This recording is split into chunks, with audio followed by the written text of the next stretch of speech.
Hey everyone, I'm Chris with Delson Woodworks. Welcome back to my channel. In part 1 of this build, I'm going to show you how I made this carcass for my mobile table saw stand. Part 2 will go over making and installing the drawers. So, let's get into it.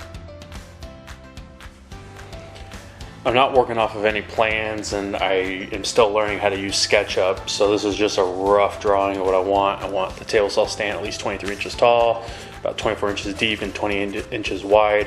I'm going to put on 4-inch casters. I have them on my workbench now and I like the way it moves around my garage. It's going to have at least 3 drawers, 22 to 23 inches deep.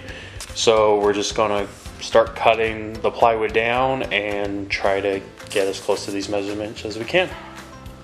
This is the stand that the table saw came with. It's just a very simple A-frame design. One of the, obviously the biggest drawbacks is it doesn't have wheels, so it's not easy to move around in my garage. And there's obviously no storage to be able to store push sticks, extra saw blades, etc. So when I bought this table saw, I knew that the stand it came with was going to be too short to be able to use it with my workbench, to use my workbench as an amphi table. So I quickly threw together the stand that it's on now. The stand's been great. Obviously, it's got a lot of useless open space. I want to put drawers in, so that's why we're going to be building a new table saw stand so I can have drawers and looks a little bit nicer.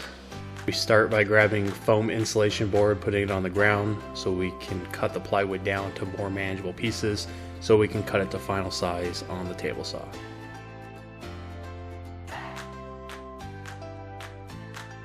We'll be using a straight edge with a circular saw to cut down the plywood, but first we need to measure the offset of our circular saw. Our existing circular saw is 3 3/4 inch offset. Get our straight edge nice and even on the plywood so we can have a nice straight cut, adjusting as needed. And just for one additional assurance, we'll go ahead and measure it with a tape measure to make sure we're even on both sides. Now we can start cutting down the plywood using our circular saw, again getting it into more manageable pieces so we can cut it to the final dimensions on the table saw. Now we can bring the pieces over to our table saw and cut it down into the final dimensions needed for the carcass.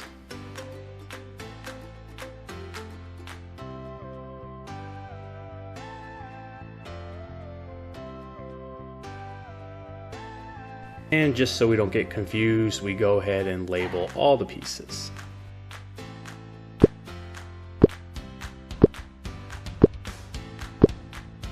Now it's time for pocket holes. We'll go ahead and make sure the collar on the bit is set to 3/4 inch and the height of the depth stop of the pocket jig is also set to 3/4 inch. Now we can start drilling pocket holes on the side panels of the carcass itself.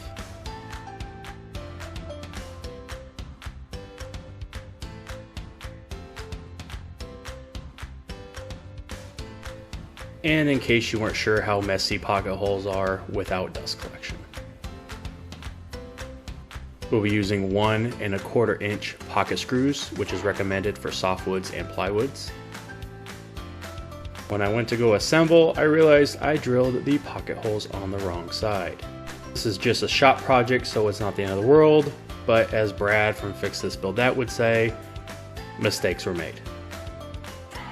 After re-drilling the pocket holes off camera, it is now time for assembly. We start by assembling one of the side panels attached to the bottom, getting it clamped into place and screwing it in with the pocket screws.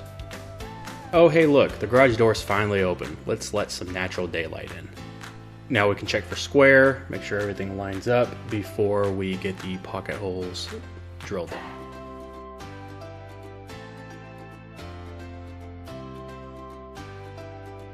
Now it's time to get the other side panel screwed in, get it put in place, get it clamped in. We'll go ahead and check it for square and drive in the pocket screws.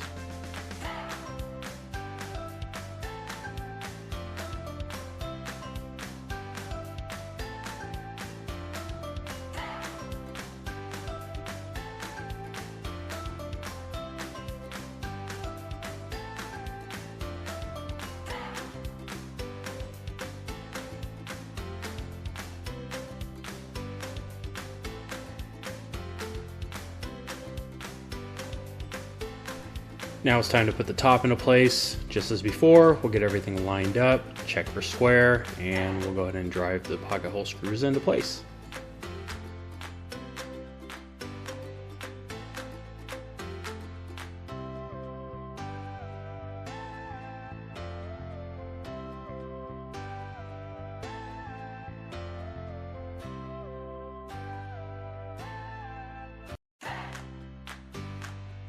Now it's time to get the back into place. We'll get everything lined up, and we're gonna go ahead and countersink the holes before we drive the screws into place, holding it in.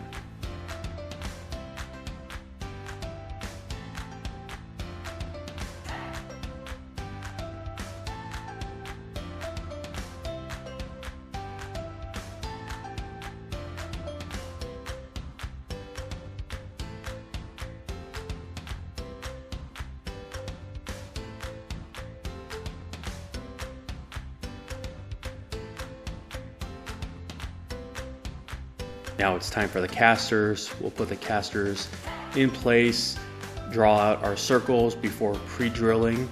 We will be using a screw, a washer, and a lock washer for installation.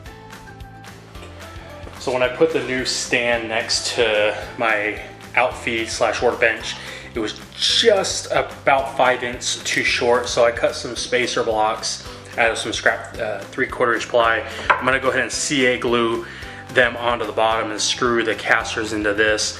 This should give me the additional height I need to be able to use my workbench as a outfeed table.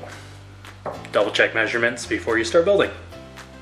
So we get the casters in place, we can flip the stand right side up, and of course we have to give it the mandatory spin test to make sure it works.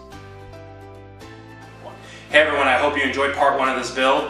Part 2, we're gonna go ahead and build and install the drawers. So make sure you subscribe and have that notification bell turned on so you don't miss the next video. And until next time, we'll see you in the next video.